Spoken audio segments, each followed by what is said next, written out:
Story 1.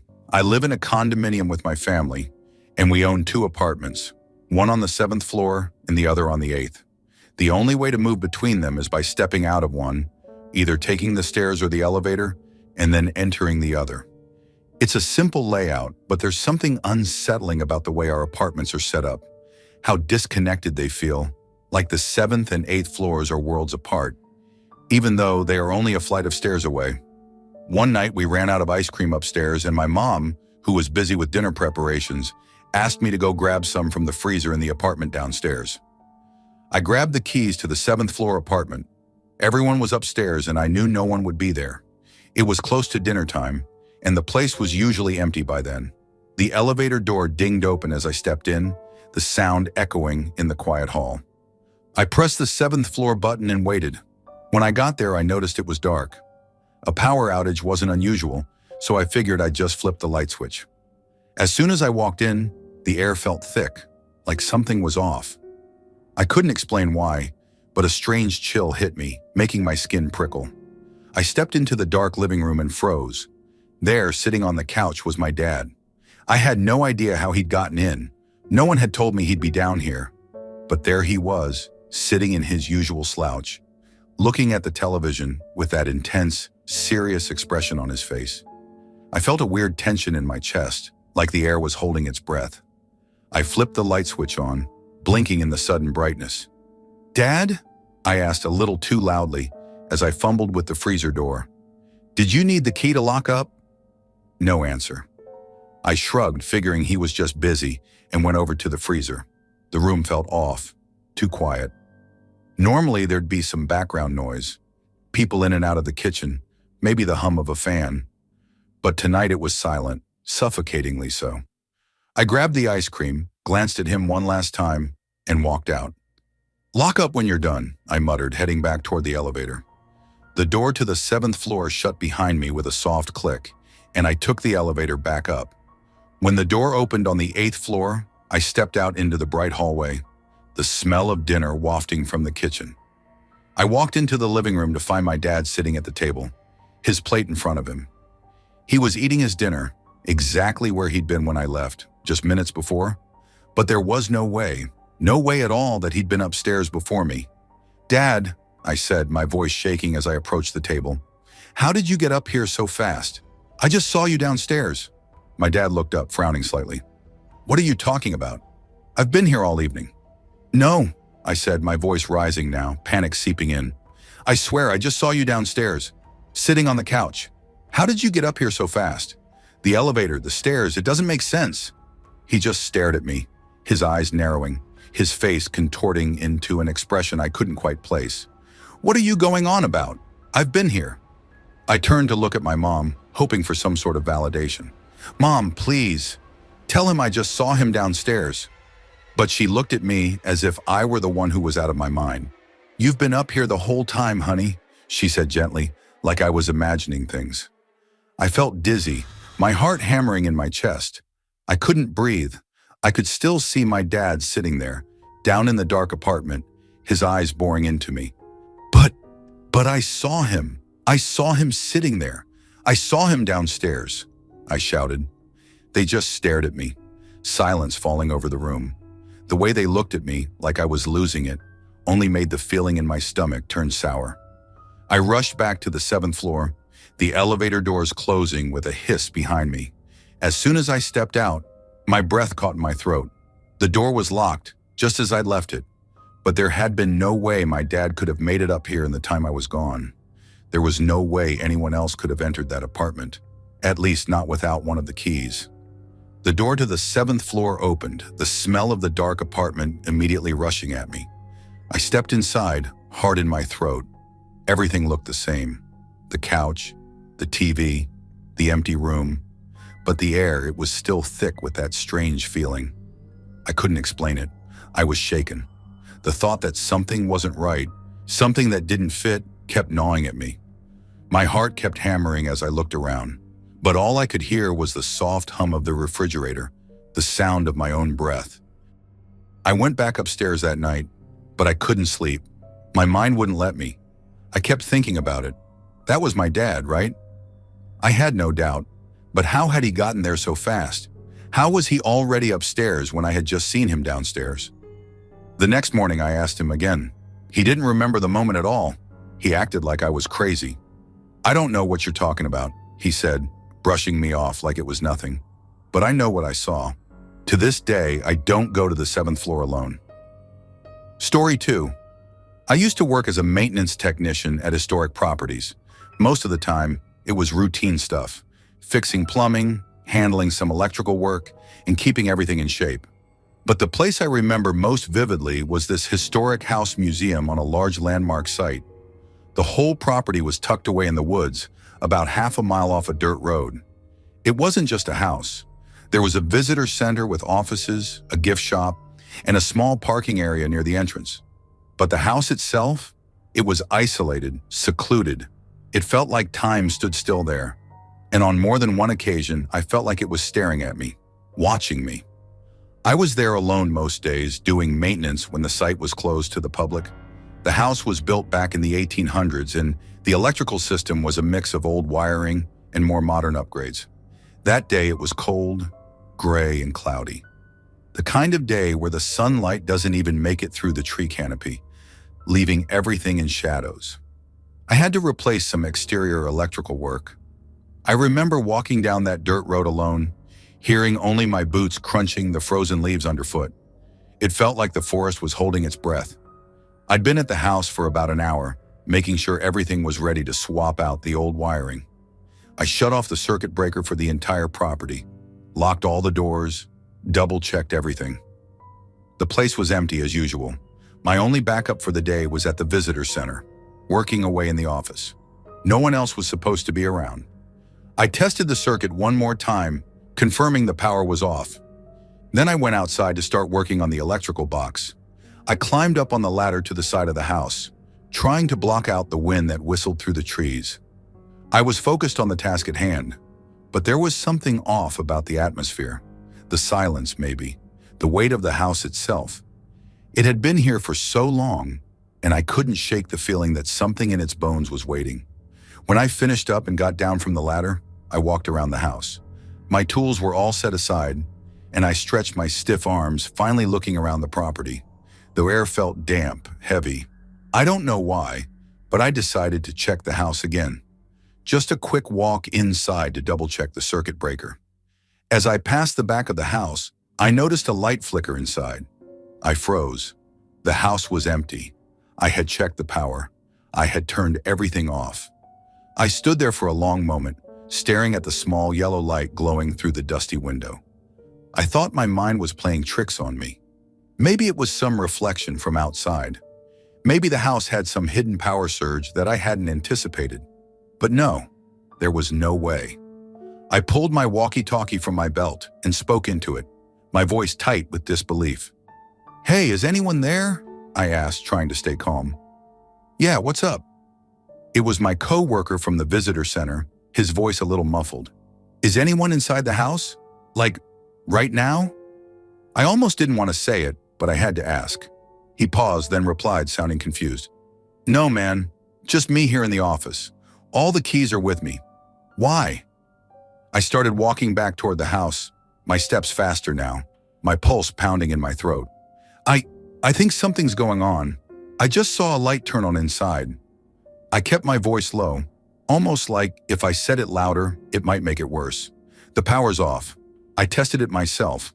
The light shouldn't be on." I heard the click of a button on his end, followed by a few seconds of static. Then, "Okay, hang tight. I'll come meet you at the house." I didn't wait. I started running up the dirt path toward the visitor center, my breath coming out in puffs. Something was wrong. I didn't know how or why, but the air felt thicker now, like I wasn't alone anymore. I could hear footsteps behind me, but when I looked back, there was nothing. My coworker met me halfway, and we walked to the house together. I don't know why, but I wanted him to see it, to know that I wasn't imagining this. We approached the door, which I had locked.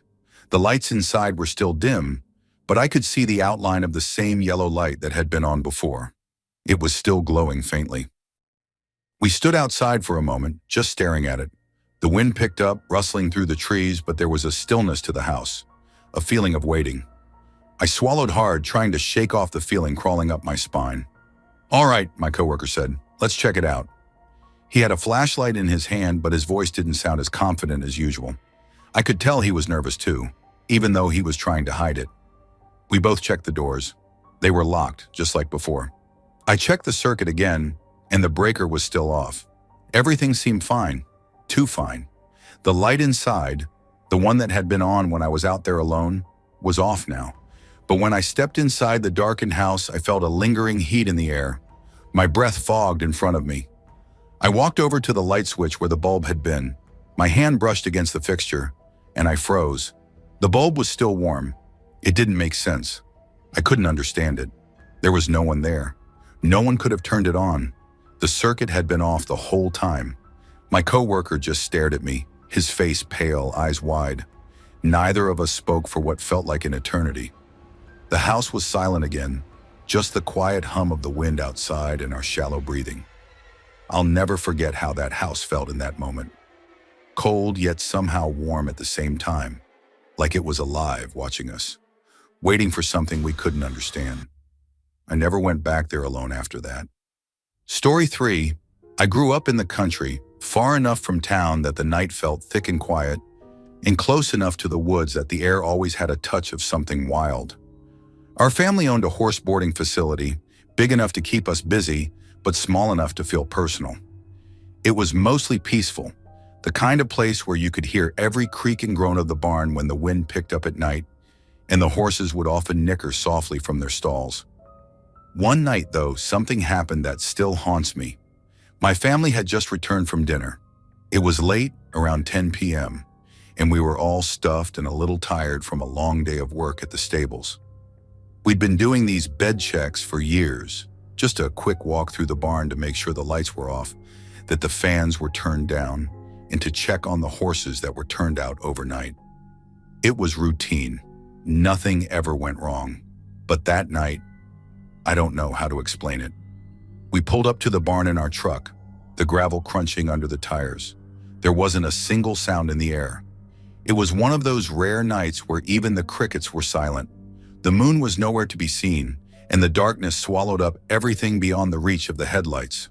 The barn was dark too, save for the dim glow coming from the tack room light we always left on. We climbed out of the truck, and that's when I saw it. It was hard to make out at first, just a huge shadowy mass moving across the pasture. At first I thought it was one of the horses, maybe one of the old mares getting too close to the fence. But then it moved in a way no horse ever would. It was too fluid, too quick. I remember my heart skipping a beat as I froze watching it. My younger brother Luke saw it too. "What the hell is that?" he whispered, but there was no mistaking the fear in his voice. The thing was huge, about the size of a single cab truck, light gray in color, almost ghostly. It rose up from the ground like something getting ready to pounce, and for a split second, I could swear I saw it look back at us with something like malice in its eyes, though I couldn't be sure. It was so fast. It shot across the pasture in one fluid motion, loping in a way that shouldn't have been possible. The grass didn't bend under it, and the hooves, it didn't have hooves, or at least none that I could hear. The only sound was the thud of it hitting the ground as it ran, a deep, almost thunderous sound. The horses turned out in that field screamed and bolted across the pasture, the high-pitched whinnying of panic slicing through the air. "Mom! Dad!" I shouted, but the words caught in my throat. I couldn't take my eyes off it. My parents ran out of the truck, looking confused and scared. My mom grabbed my arm, pulling me back toward the barn. "What is that? What did you see?" she asked, her voice shaky. I shook my head. I couldn't even explain what I'd just seen. It was too impossible, too wrong. The horses in the field continued to stampede, kicking up clods of dirt, their terror palpable even from where we stood. I could feel it in my chest, that same gnawing, stomach-churning fear. Something was horribly wrong. We rushed inside the barn, our breaths quick and shallow. My dad grabbed a flashlight and we moved to the barn doors. But by the time we got there, it was gone. The pasture was empty, silent again. The horses had calmed down but were restless, still moving around their paddocks as if something unseen was lurking just beyond the fence. I remember standing there for what felt like forever, not knowing whether to feel relieved or even more terrified.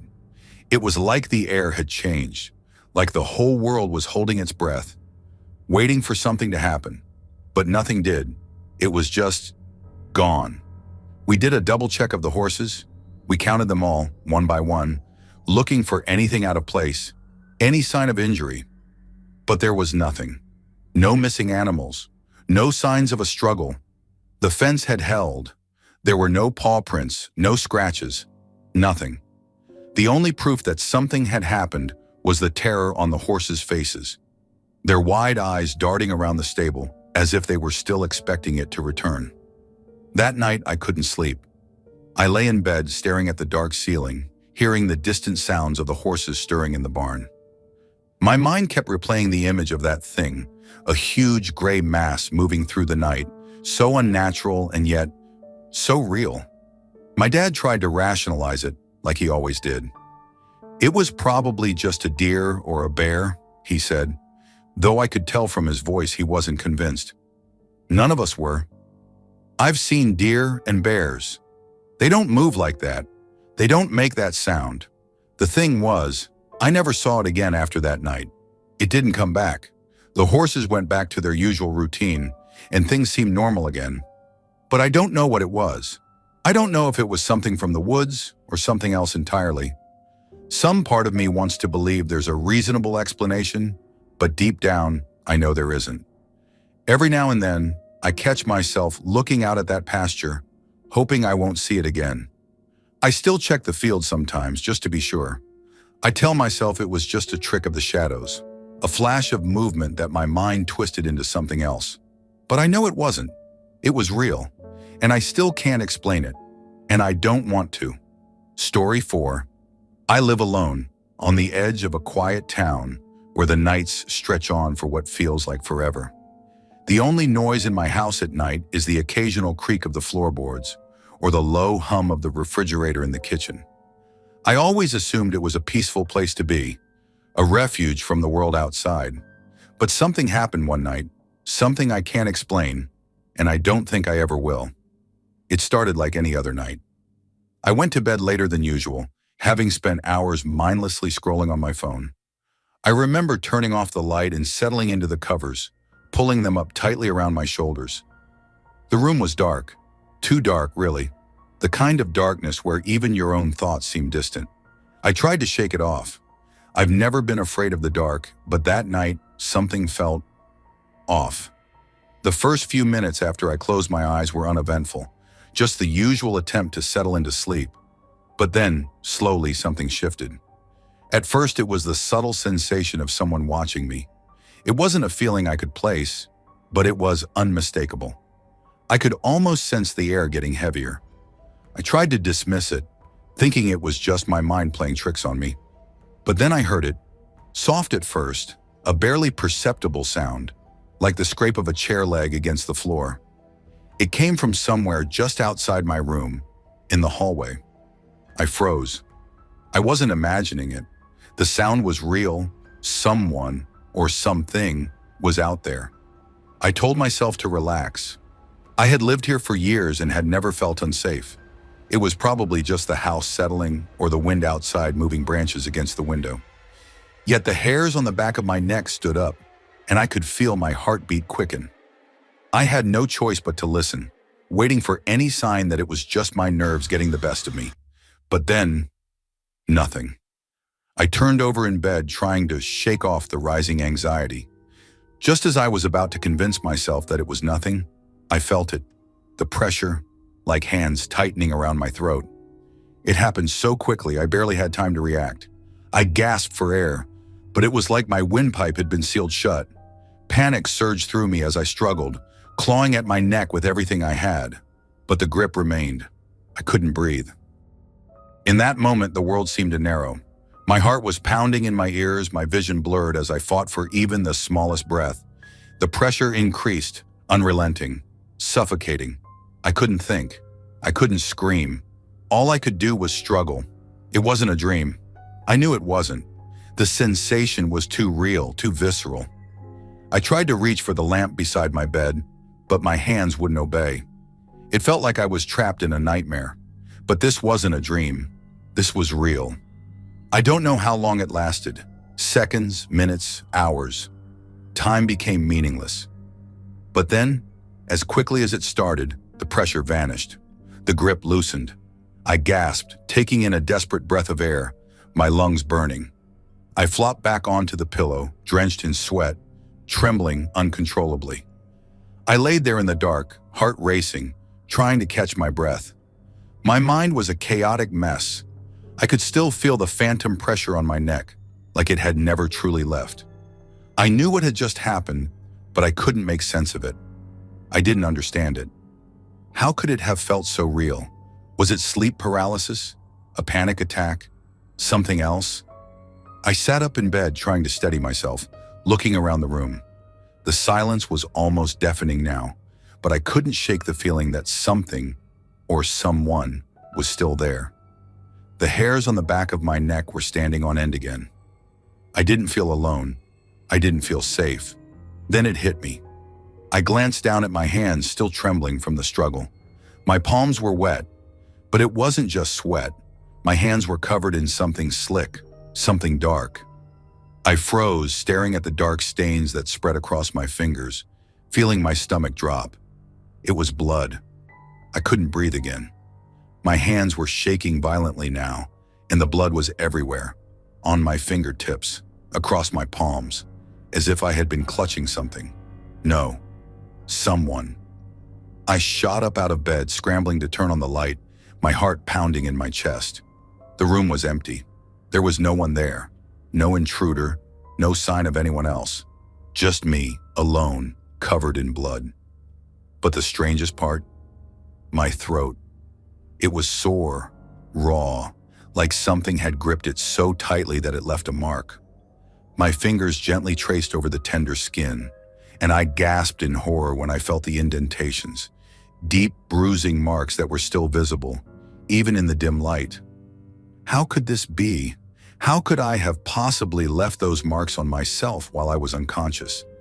And why was there blood? I stumbled to the bathroom, my legs shaky beneath me, desperate to wash away whatever nightmare I had just lived through. I turned on the faucet, splashing cold water onto my face, but the images kept flooding back. The pressure on my neck, the choking sensation, the panic. It was as if I had woken up from a dream, but nothing about it felt like it should have been a dream. My heart raced. I couldn't shake the feeling that something was wrong, something I couldn't explain, and that I never would. The rest of the night passed in a blur of fear and disbelief. I didn't sleep. I couldn't.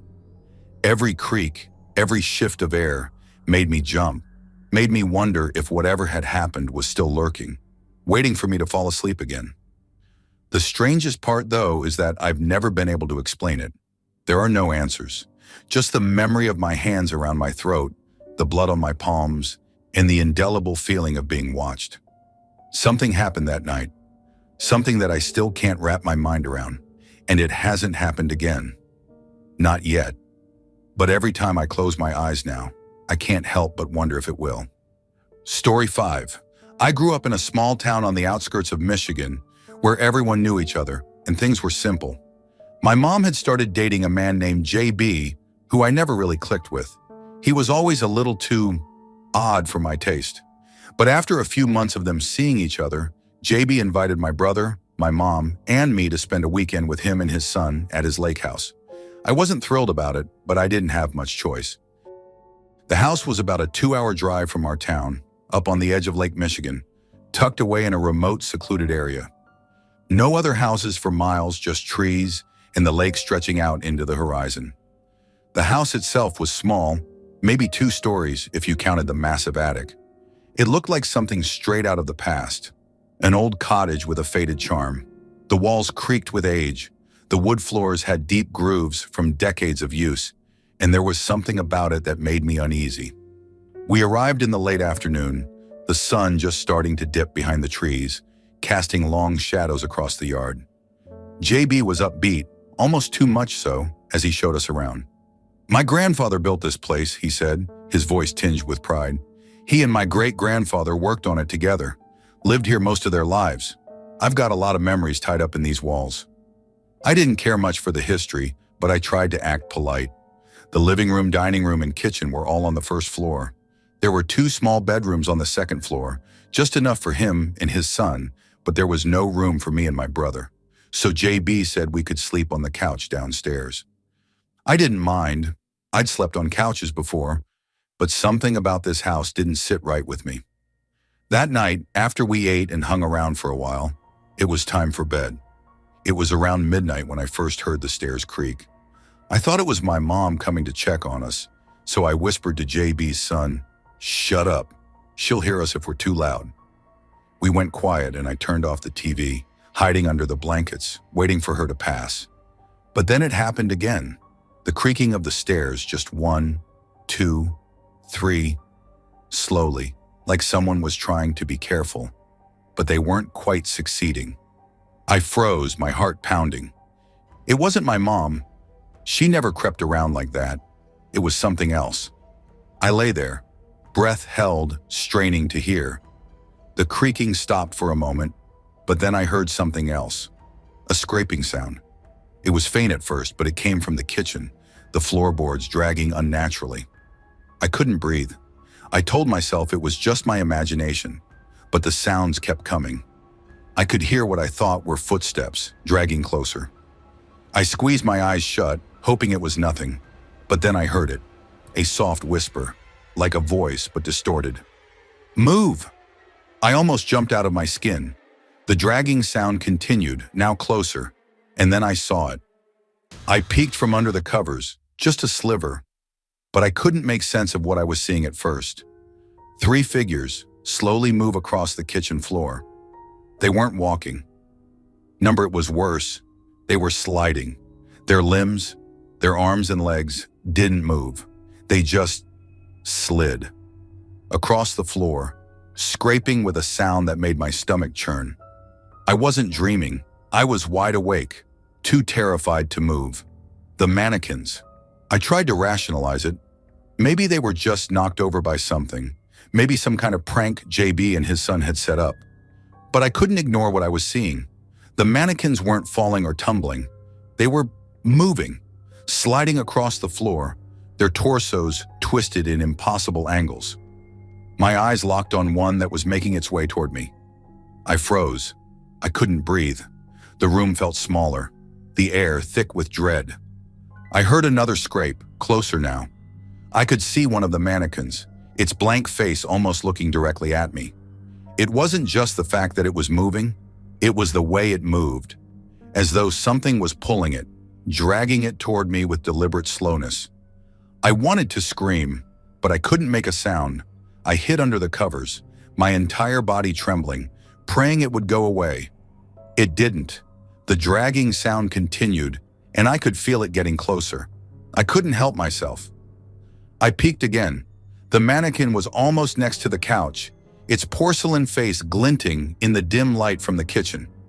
I wanted to shout, to tell JB's son to wake up, to run, to do anything, but I couldn't move. I couldn't think. I was paralyzed with fear. The scraping stopped. I held my breath. For what felt like an eternity, there was nothing. The house was silent again, like nothing had happened. Maybe it had been a bad dream. Maybe I had imagined it. But then I heard something I will never forget. The sound of a footstep. No, a dragging noise, moving closer to me. I snapped my eyes shut, curling up into a ball, praying for it to end. The sound was right there, right beside me. And then it was gone. The next morning I got up, trying to shake off the feeling of terror. I wanted to pretend like nothing had happened, like it was just a nightmare, a trick of the mind. But when we went back up to the attic to put the beach toys back, I saw it. The mannequins weren't where they had been the night before. They were in different spots. Some were even facing a different direction. And they weren't covered in cobwebs anymore. I swear I could feel them watching me. I left that weekend with my mom and my brother, trying to act like everything was normal. But deep down, I knew what I'd seen. I knew those mannequins had moved, and they weren't just a product of my imagination. That house, it wasn't empty. It never had been, and I've never been able to look at a mannequin the same way since. Thanks for watching. Don't leave before leaving a like to this video. Also hit the subscribe button to support my work. And as always, have a horrific nightmare, my dear.